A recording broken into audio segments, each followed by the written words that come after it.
We now call Honorable Kasim.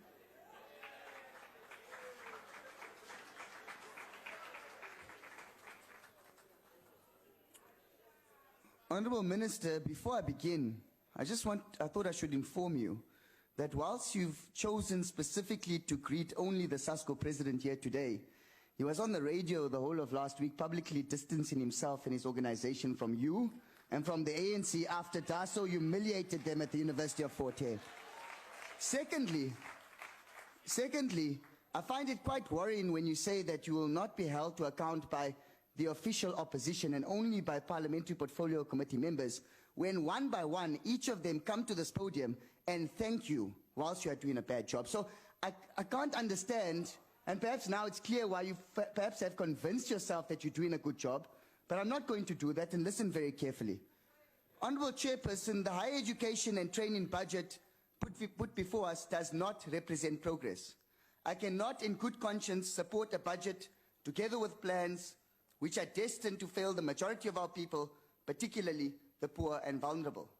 Succinctly put, the current crisis facing higher education in general and students in particular is symptomatic of the following: an ANC government that values patronage over progress and will never allocate sufficient budget, a minister who embodies this patronage by appointing or protecting his cronies who run public entities and colleges as their own fiefdoms, and a department without the capacity or political will to ensure that even the current funds available are spent efficiently and that students are safe from exploitation.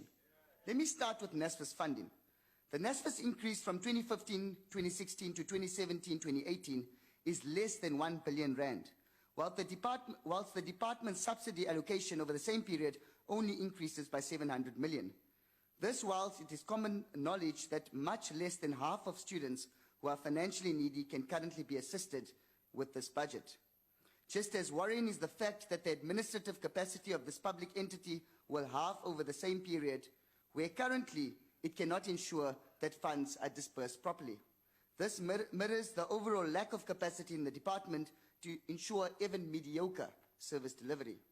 You, Honourable Minister, and your department have become a curse and disease to the students of this country. The cronies you have deployed into the CETAs, for example, have by and large wasted billions of rand, running most of these CETAs as their own personal fiefdoms, with the cost to benefit of its core functions surmounting to over 300,000 and 400,000 rand per student trained or assistant. And all the while, you and your department have done nothing. NSFAS money at universities and TVET colleges are being diverted for the benefit of more of your cronies and their friends, and yet again, all the while, you and your department are doing nothing. This can best be illustrated through what is happening at the University of Fort Hare and Lovedale TVET College in the Eastern Cape, which are symptomatic of what is happening at most institutions across the country. At the University of Fort Hare, the management has been allowed to divert NSFAS funds into its own coffers and into the coffers of private service providers whilst exploiting its students. This has been done through massive increases in tuition and residence fees. Residences, where I must add, Honourable Minister, our NSFAS students are being forced to stay in the most squalid of conditions. I invite you to come and visit those conditions instead of attending your Gucci communist activities. This whilst students have not received a single meal allowance, yet we expect them to succeed in the examinations that are starting at the end of this month. Your department and public entities should be investigated, but surely one does not want to investigate their own cronies. I have written to you on this matter, and you have not even cared enough about these students to respond on that. At Lovedale TVET College, the situation is even worse. NSFAS students have not received a single meal allowance, not just this year, but the entire last year. Those staying more than 10 kilometers away do not receive transport allowances, and many NSFAS beneficiaries were forced to pay an upfront registration fee at the beginning of this year.